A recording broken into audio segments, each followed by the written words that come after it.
Bonsoir à tout le monde, bonsoir les amis.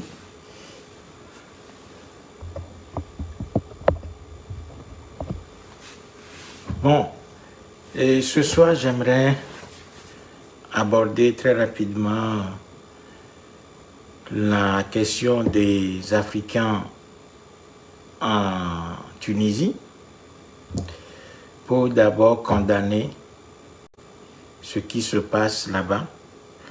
Condamner d'abord les propos du président de la Tunisie qui a jeté les Noirs en pâture à son peuple. Donc j'aimerais m'insurger contre les propos du président de la Tunisie. Et ce n'est pas la première fois que nos compatriotes africains noirs de peau sont victimes dans cette région de ce type de xénophobie et de racisme. Alors, je fais allusion aussi à la situation au Maroc, où nos compatriotes africains noirs de peau ont été victimes à plusieurs reprises de ce type d'attaque de la part de la population. Et je me rappelle, je crois en 2010 ou 2011, le journal Maroc Hebdo qui a titré une fois « Le péril noir ». Donc nos compatriotes ont été victimes à plusieurs reprises d'agressions et d'attaques dans cette région. Il faut rappeler à nos compatriotes maghrébins que nous sommes tous logés à la même enseigne et que le fait qu'eux y soient plus clairs que nous de peau ne signifie rien du tout. Parce que nous sommes tous des peuples colonisés, des peuples esclavagisés, dominés par les mêmes maîtres. Donc, nous sommes tous dans le même bateau. Et qu'ils ne doivent pas voir la clarté de leur peau comme une supériorité intellectuelle et comme une supériorité spirituelle sur les Noirs. Ensuite, nous sommes tous des Africains. Nous sommes sur le même continent. Nous sommes confrontés aux mêmes défis, c'est-à-dire le défi de la colonisation, de la domination extérieure. Nous sommes confrontés aux mêmes menaces. Donc, il faut que nos compatriotes maghrébins et tunisiens, plus précisément, comprennent qu'en dépit et au-delà des manipulations de leurs hommes politiques, nous sommes tous fils et filles d'un même continent et qu'ils sont condamnés à vivre avec nous et que nous aussi nous sommes condamnés à vivre avec eux et que l'espace africain doit être vu comme un espace géopolitique commun, continu. Il n'y a pas de séparation entre nous. Donc, au lieu de céder à des manipulations politiciennes comme les propos du président de Tunisie pour aller s'attaquer aux Noirs, nos compatriotes maghrébins feraient mieux de voir que nous sommes tous logés à la même enseigne, c'est-à-dire que quand la colonisation s'est abattue sur le continent africain, d'ailleurs ça a commencé par eux, au Maghreb, nous sommes tous dans le même bateau et que nous devons lutter ensemble au lieu de nous attaquer les uns les autres en cédant aux manipulations politiques de part et d'autre. Donc, encore une fois, le Mortra veut s'indigner de l'agression dont sont victimes nos compatriotes africains noirs en Tunisie actuellement. Nous demandons que tout ça cesse immédiatement. Si vous pouvez partager la vidéo pour que ça atteigne nos compatriotes en Tunisie, eh bien nous vous en serions gré. Donc merci de partager la vidéo et de faire en sorte que notre voix puisse atteindre, si possible, nos compatriotes en Tunisie et dans la région maghrébine pour qu'ils comprennent que nous avons les mêmes problèmes. Nous avons les mêmes problèmes de colonisation, de dictature. Nous avons les mêmes problèmes économiques, même si on peut avoir des gradations et des variations ici ou là. Nous sommes confrontés aux mêmes problèmes et nous sommes confrontés au même problème de corruption, de domination extérieure, des élites politiques corrompues. Donc c'est ensemble que nous devons raisonner et réfléchir sur ces problèmes-là. Donc nous demandons à nos compatriotes en Tunisie de cesser immédiatement leurs agressions vis-à-vis de leurs propres compatriotes africains du Sud, que sont les Noirs, abusivement appelés des migrants dans ces pays-là. Donc, condamnation ferme des propos du président de la Tunisie, et puis demande à la population de ne pas tomber dans le piège des manipulations politiques et de comprendre que nous sommes tous logés à la même enseigne et que nous sommes dans le même bateau, confrontés aux mêmes problèmes sur le continent africain. Et que le fait qu'eux soient un peu plus clairs de peau ne signifie pas une supériorité intellectuelle sur les Africains qui seraient des Africains subsahariens. Donc voilà la première partie de mon propos. La deuxième partie de mon propos, une fois qu'on a condamné ce qui se passe en Tunisie, eh bien, il faut situer les responsabilités. Il y a un proverbe togolais qui dit que la perdrix n'en veut pas au chasseur qui lui a tiré dessus, mais en veut plutôt à la personne qui l'a fait sortir de son nid. Je répète, un proverbe togolais dit que la perdrix n'en veut pas au chasseur qui lui a tiré dessus et l'a tué, mais en veut plutôt à la personne qui l'a sorti de son nid. Et je dis ceci en pensant au fait que pour que les Africains subsahariens, entre guillemets, les Noirs africains, soient confrontés à la situation qu'ils vivent en Tunisie, il a fallu qu'ils quittent leur pays. Et la question qui se pose légitimement, c'est de savoir qu'est-ce qui a fait fuir les Africains noirs de leur pays, de leur territoire. Nous sommes confrontés à des gouvernances coloniales. Nous sommes confrontés à des difficultés énormes. La perte de la maîtrise physique de notre espace géographique fait que nous avons des gouvernants qui poussent la jeunesse africaine à l'extérieur. Donc, la responsabilité de ce qui arrive en Tunisie, ce n'est pas simplement le fait du président tunisien ou l'irresponsabilité et les crimes de nos compatriotes en Tunisie, mais c'est plutôt l'accusation qu'on doit porter, on doit plutôt la porter vis-à-vis de nos dirigeants soi-disant, les dictateurs africains, ces hommes liges, ces imbéciles, ces toqués, ces criminels patentés. Ce sont eux qui ont poussé la jeunesse africaine à l'aventure. Et ce sont eux qui ont jeté la jeunesse africaine dans la gueule du loup, au Maghreb. Et ça dure depuis plusieurs années. Donc aujourd'hui, l'indignation qu'on a ici ou là sur les réseaux sociaux doit être directement adressée aux dictateurs africains, parce que ce sont eux les vrais responsables de la situation que vivent nos compatriotes en Tunisie actuellement, est le fait de l'élite politique, économique, de l'élite soi-disant intellectuelle africaine, en gros de l'élite coloniale. C'est cette élite-là. Nous n'avons pas d'État dans nos pays. Et le fait que nous n'avons pas d'État fait que l'économie africaine continue de garder toutes ses caractéristiques coloniales. C'est une économie qui est tournée vers l'extérieur. Les biens de l'Afrique nourrissent d'autres peuples, pendant que les Africains eux-mêmes ont faim dans leur pays et sont obligés de fuir la misère, de fuir la répression, de fuir la souffrance et d'aller par exemple en Tunisie. D'où ils sont actuellement victimes de ce qui se passe d'agressions, de massacres, de tabassage, d'agressions de toutes sortes, d'injures, de brimades de toutes sortes. Donc, ceux qui ont poussé la jeunesse africaine à l'aventure, ceux qui ont jeté la jeunesse africaine dans la gueule du loup au Maghreb et ailleurs dans le monde, ce sont eux les véritables responsables de ce que vivent nos compatriotes dans ces pays-là. Donc, une fois qu'on a condamné les propos du président de la Tunisie, une fois qu'on a interpellé nos compatriotes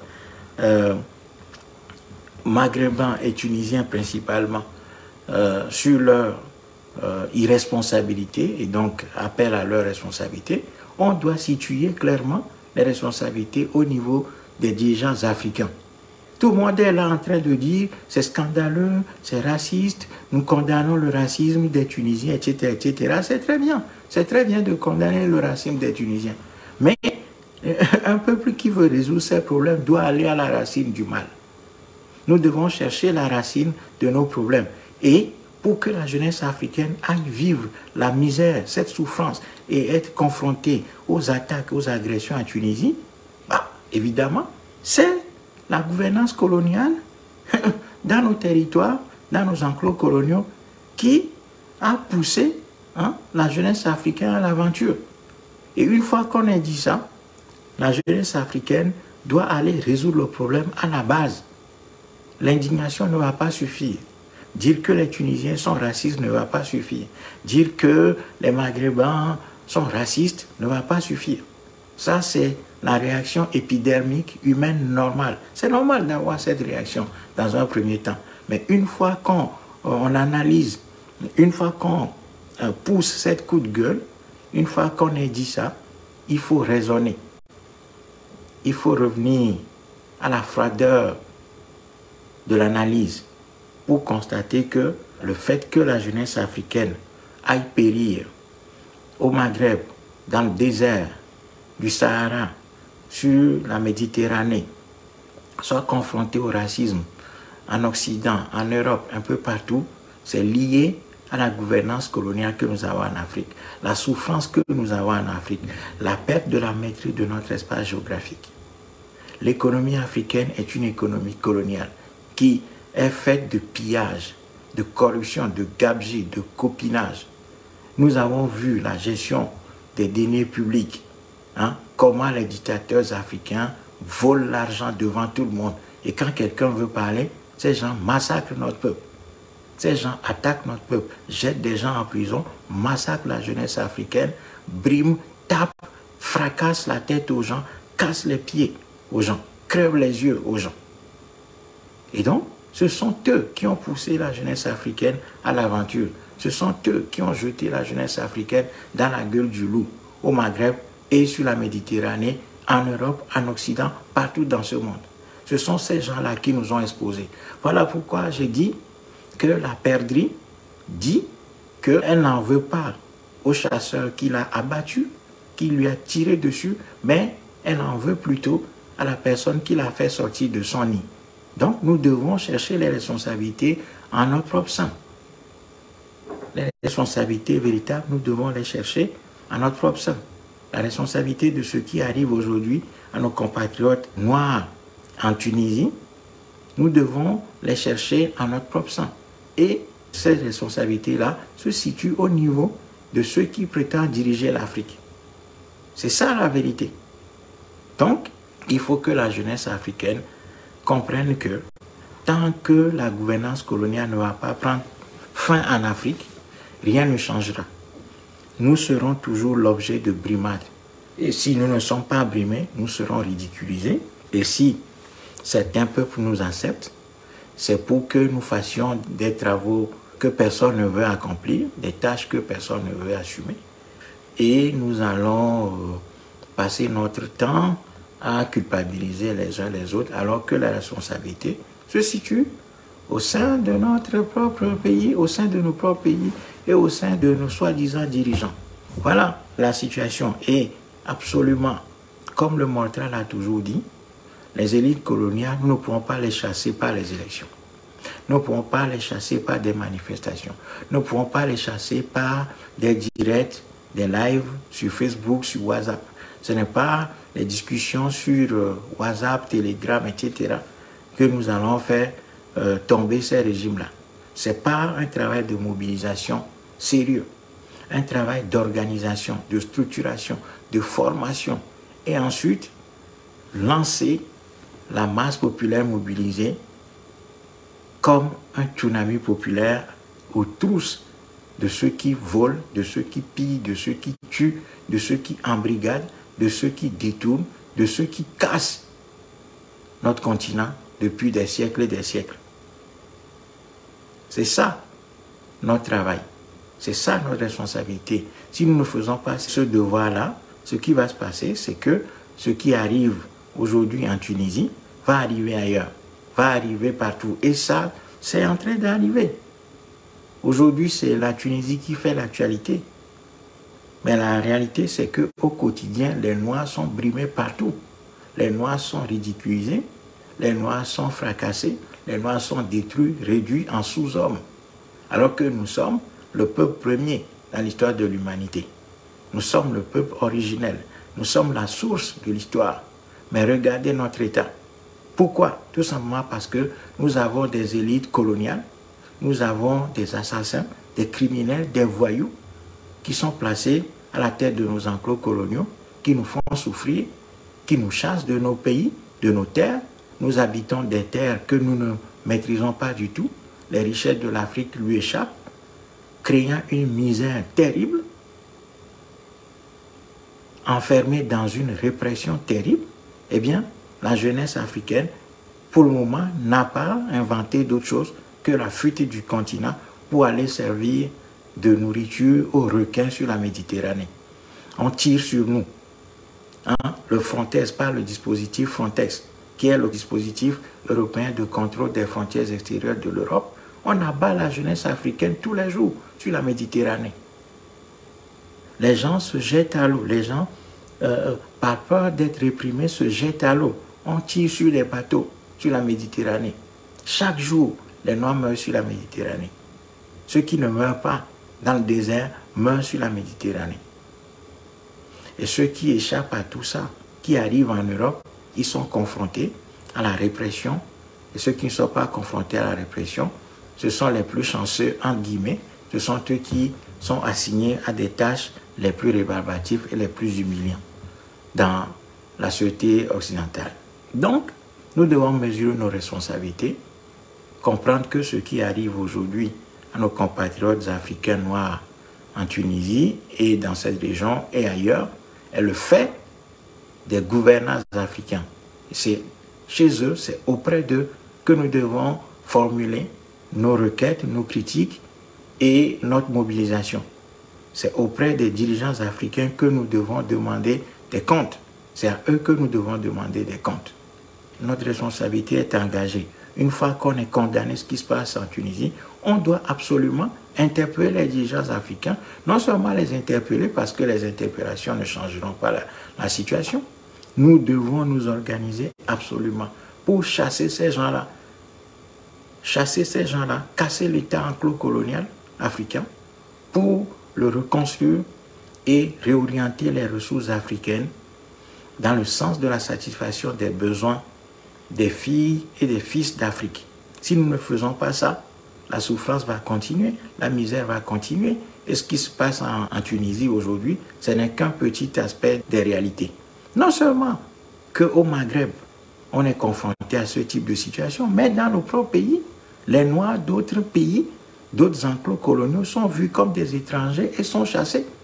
Si vous prenez régulièrement au Nigeria, les Nigérians s'attaquent aux autres nationalités, les renvoient. En Côte d'Ivoire, régulièrement, on renvoie des gens disant qu'ils sont maliens, ils sont burkinabés, ils sont togolais, etc., etc.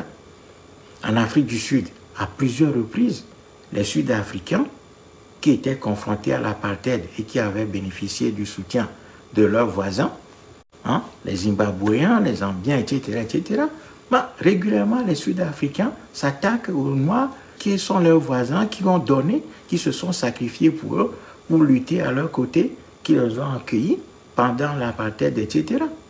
Ils s'attaquent à eux aujourd'hui. Donc, on est devenu un peuple qui ne se maîtrise plus, qui ne sait même plus ce qu'il fait. Nous sommes devenus un peuple fou. Et nous nous attaquons les uns les autres. Pourquoi? Parce que la misère, la rareté, la souffrance fait que quand vous avez votre pain, vous n'avez pas envie forcément de le partager avec les autres. Donc c'est la rareté et la misère qui créent tout ça. Nous sommes devenus des loups contre nous-mêmes.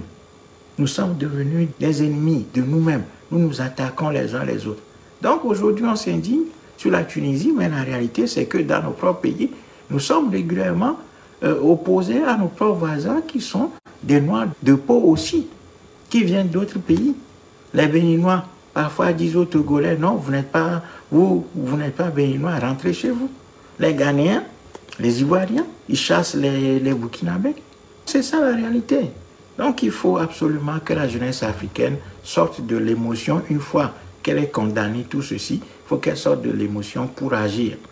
Et l'action veut dire aller mobiliser le peuple africain, lui expliquer les origines et les sources réelles de sa misère, de notre misère, expliquer les raisons véritables de la misère en Afrique, pourquoi nous sommes dans cette situation, et dire que ce sont les dirigeants soi-disant africains qui sont nos vrais problèmes.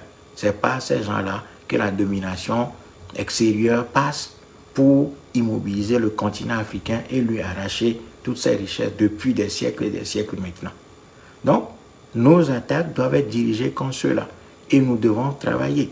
Travailler patiemment, méthodiquement, radicalement, froidement, pour monter une révolution populaire continentale contre ces élites coloniales. C'est ça la solution. Si nous n'allons pas sur ce terrain-là, eh bien, nous allons connaître des difficultés et nous n'allons faire que nous indigner, indexer de faux responsables, alors que les vrais coupables sont là et sont à la tête de nos enclos coloniaux en train de faire la fête en pillant les ressources du continent très allègrement devant nous. Ça, c'est le sujet de la Tunisie. Donc voilà, encore une fois, nous sommes interpellés. C'est à nous de faire le boulot. Maintenant, je veux parler du Mali. J'ai vu avant-hier que Assimi Goïta, le 15 février, avait demandé au Conseil national de la transition, c'est-à-dire l'organe législatif, l'organe qui fait office d'Assemblée nationale après le coup d'État. Donc Assimi Goïta demande au Conseil national de la transition de se réunir pour travailler sur plusieurs dispositions législatives, donc traiter des lois. Et parmi ces lois-là, il y a un projet de loi qui a été adopté par le gouvernement malien portant modification du code électoral. Donc en gros, le gouvernement malien veut modifier le code électoral qu'il y a au Mali actuellement. Et la modification principale que Assimi Goïta et ses amis veulent introduire dans la loi électorale au Mali, c'est de dire que l'armée, les forces de sécurité doivent voter par anticipation. Donc, Assimi Goïta demande de modifier le code électoral en instaurant, en mettant dans le nouveau code le vote par anticipation des militaires. Quand j'ai vu ça, j'ai vu tout de suite que ça c'est la marque de Faure Gnassingbé au Mali. Donc j'ai dit que Faure Gnassingbé est en train de faire des bébés au Mali. Pourquoi? Parce que Faure Gnassingbé, qui a pris le pouvoir en 2005 à la mort de son père, a été confronté à une contestation populaire en 2005, à l'issue de laquelle il s'est imposé au peuple togolais avec une fraude électorale. Et en 2009, qu'est-ce que Faure Gnassingbé a fait? Sous les conseils de son ami Charles Debache, qui est le constitutionnaliste maison, qui lui soufflait les lois, les tests, comment peut tailler les lois sur mesure, eh bien, Charles Debache a conseillé à Faure Gnassingbé d'instaurer ou bien d'incorporer dans la loi électorale, dans le code électoral, le vote par anticipation des militaires. C'est ainsi qu'en 2009, Faure Gnassingbé a fait écrire dans le code électoral du Togo le devoir pour les militaires de voter par anticipation, c'est-à-dire avant le reste du corps électoral. Et ils ont fait ceci en disant que comme les militaires sont appelés à protéger le pays, donc il va falloir qu'eux ils votent en amont. Comme ça, le jour de l'élection, les soldats peuvent sécuriser le pays, sécuriser les élections et donc protéger le cadre électoral des menaces extérieures et autres. C'est exactement ces dispositions que Assimi Goïta et ses amis veulent maintenant faire inscrire dans le code électoral du Mali. Actuellement, donc c'est en débat, c'est en cours de débat. Or, cette disposition a ceci de particulier que le fait que les militaires votent avant le reste du corps électoral est une gigantesque machine à fraude. C'est-à-dire que les militaires, en votant par anticipation, c'est-à-dire avant les autres, ils disent que bon, ces résultats-là vont être scellés, donc personne n'aura accès à ça et tout. Mais la réalité, c'est que dans les camps militaires où les bureaux de vote sont installés, on assiste à des bourrages d'urnes. Les observateurs n'ont pas accès souvent à ces lieux-là. Donc les militaires font le vote entre eux et le résultat est connu en quelque sorte. C'est une niche qui permet au pouvoir en place de contrôler l'armée, de faire en sorte que l'armée puisse voter dans un sens. Et le fait même que l'armée vote par anticipation fait que cette armée, une fois que le reste du corps électoral va voter après elle, cette armée se trouve dans une position où elle pense que le reste de la population va voter comme elle. Lorsque le vote du reste du corps électoral va être prononcé, l'armée sera dans une logique d'opposition et de contestation du reste des résultats. Donc on va pouvoir dire à l'armée que non, ce qui a été voté au camp, c'est normalement ce qui est voté aussi dans le reste de la population.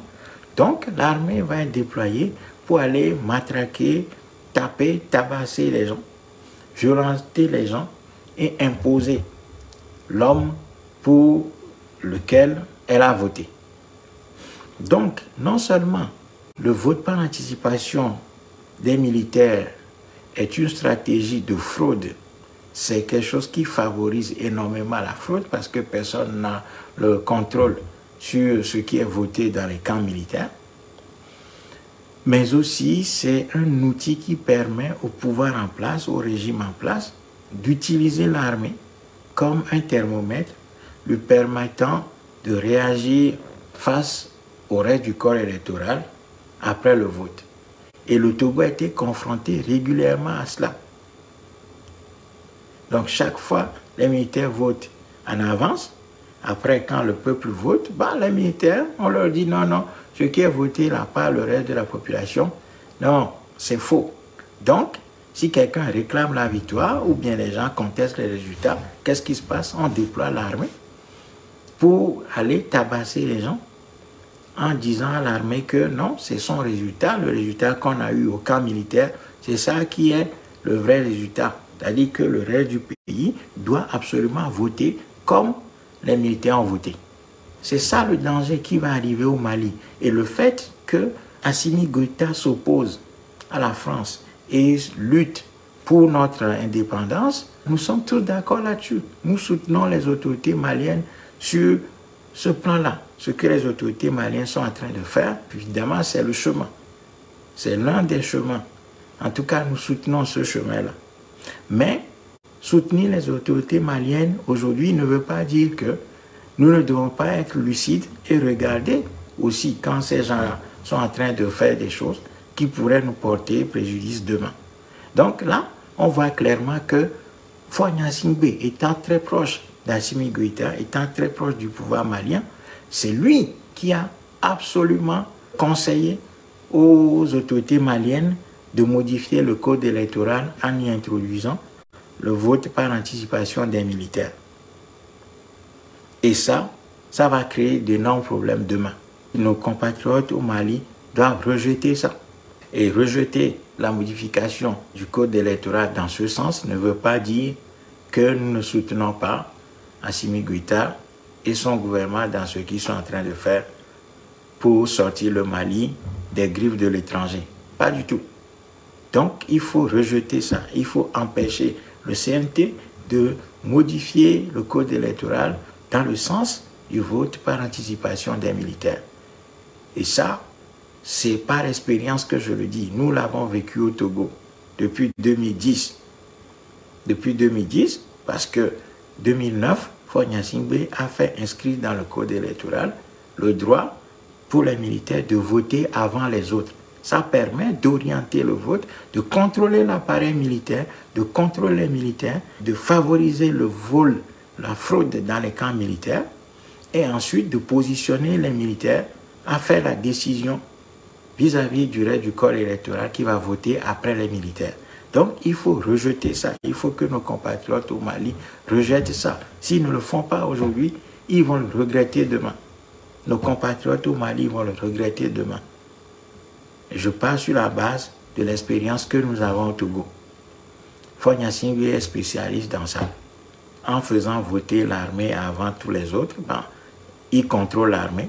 Les officiers supérieurs, soi-disant, de cette armée-là, veillent au grand, font en sorte que le vote soit bien orienté dans les camps militaires, et puis que les militaires, ils vont devoir imposer leur vote plus tard à la population. Donc, il faut que nos compatriotes au Mali soient lucides et rejettent ça.